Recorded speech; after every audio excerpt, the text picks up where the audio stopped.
I'm here at our Winding Oaks job to document the underground plumbing. Our plumbers started on this job yesterday and wrapped it up this morning. They've tied in the underground sewer and the water line. The water line is pressurized. The underground sewer is filled with water. That's what's necessary for the testing. You'll notice that actually it may not be filled with water yet.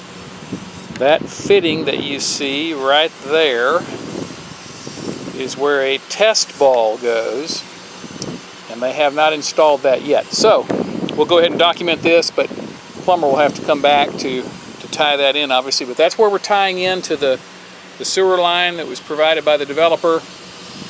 We come up and around the corner here and up this way and make another 45, or about a 60-degree turn actually up here and into the building.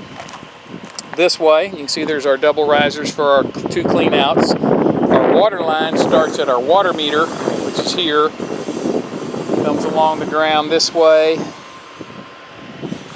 goes up here and then splits off. We have two incoming water lines, one for the fire sprinkler system and one for the potable water. Our main trunk line comes in here at the front of the house, runs straight up the middle of the house, and then we have one main Y that comes off of that. We'll get a shot of that as we go through here. Right here is where our main Y comes off, and we head off in this direction over towards the other side of the house.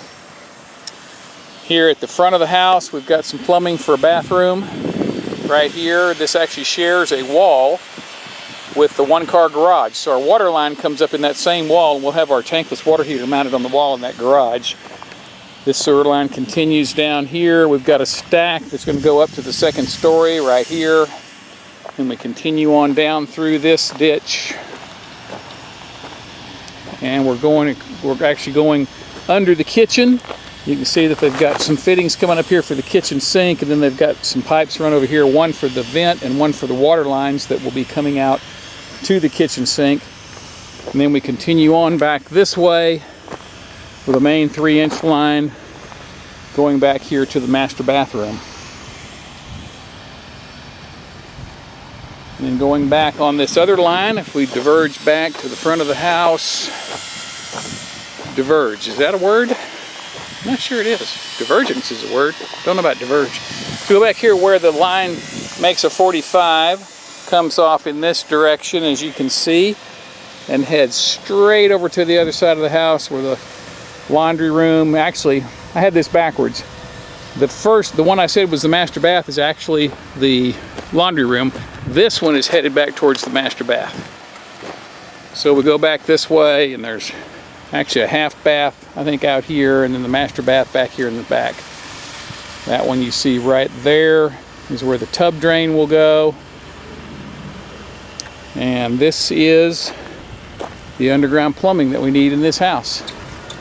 So it looks like plumbers have done a pretty good job. They've already got a little bit of black tape wrapped around holding these pipes in place where they drove their conduits in the ground.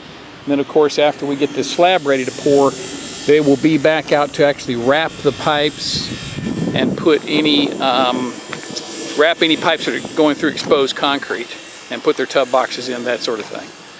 So let's cruise back down this way. There's actually one other line that comes off here that I think we documented going up to this half bath. Headed back this way. This is where our sewer comes out under the front of the house. So that is our underground plumbing documentation for our Winding Oaks project.